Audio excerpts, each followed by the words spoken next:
Kain plekat tuan-tuan, kalau di negara Arab itu, minta maaf tuan-tuan, kain plekat digunakan untuk orang berhubungan suami isteri. Jadi kalau kita pergi kain plekat, pergi kat masjid dan kat surau, orang merasa heran sikit lah. Jadi sebab tu kalau tuan-tuan nak pakai jubah aja, kerana pergi negara-negara. Tapi Saudi dia orang dah tahu. Kalau di Saudi dah tahu. Tapi kalau tuan-tuan pergi kat Mesir, tuan-tuan pakai plekat macam ni, biasa orang tengok, ini apa jadi ni? baru selesai ke apa cerita? Itu biasa, kebiasaan orang di sana. Jadi sebab tu kadang-kadang kita tak pakai plekat macam tak sah sembahyang.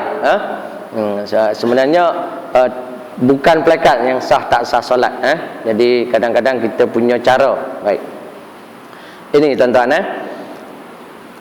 Baik, kemudian dalam permasalahan aurat, dia akan ada aurat dibagi kepada aurat yang besar dan aurat yang kecil. Ini penting sikit. Ada ke ustaz aurat besar, aurat kecil? Ada. Apa guna dia?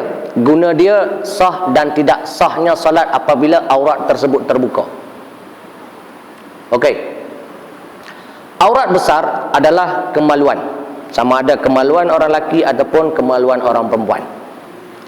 Hukum dia, apabila kemaluan tersebut terbuka, sama ada kita sengaja atau tak sengaja nampak, maka automatik solat tersebut batal.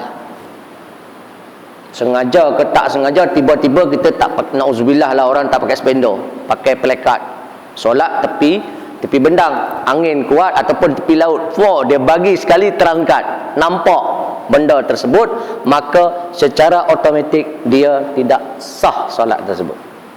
Tapi dia pakai spanduk, nampak paha adalah aurat kecil. Okey, selain daripada itu adalah aurat kecil. Apabila aurat kecil tersebut terbuka dengan tidak sengaja dan kita tutup secara cepat, maka tidak batal lagi solat. Tuan-tuan, solat pakai seluar pendek, aurat nampak lah kan, sebab seluar pendek, seluar bola ke apa, ataupun ada pakai spanduk lah, mudah pakai spanduk.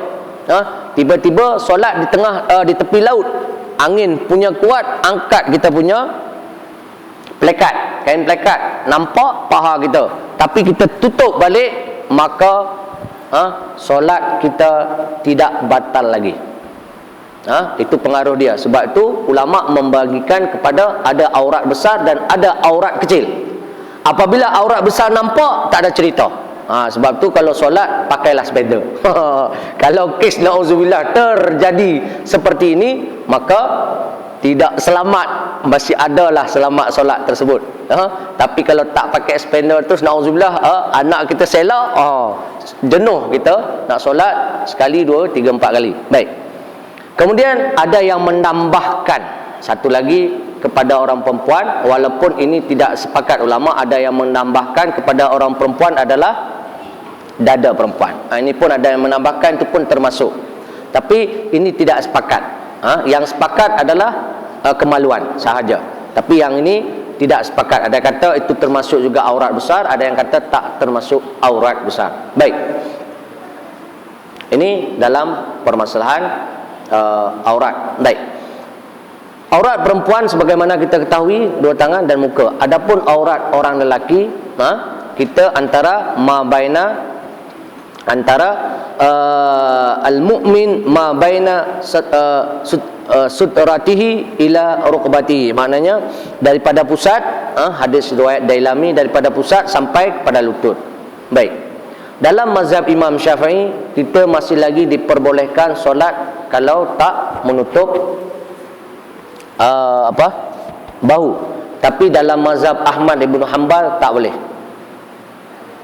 Walaupun aurat daripada pusat sampai kepada lutut, tapi dalam mazhab Ibn Hanbal apabila kita pakai kain plekat saja tutup aurat pusat sampai ini, sedangkan badan sampai ini, menurut mazhab mereka tak boleh.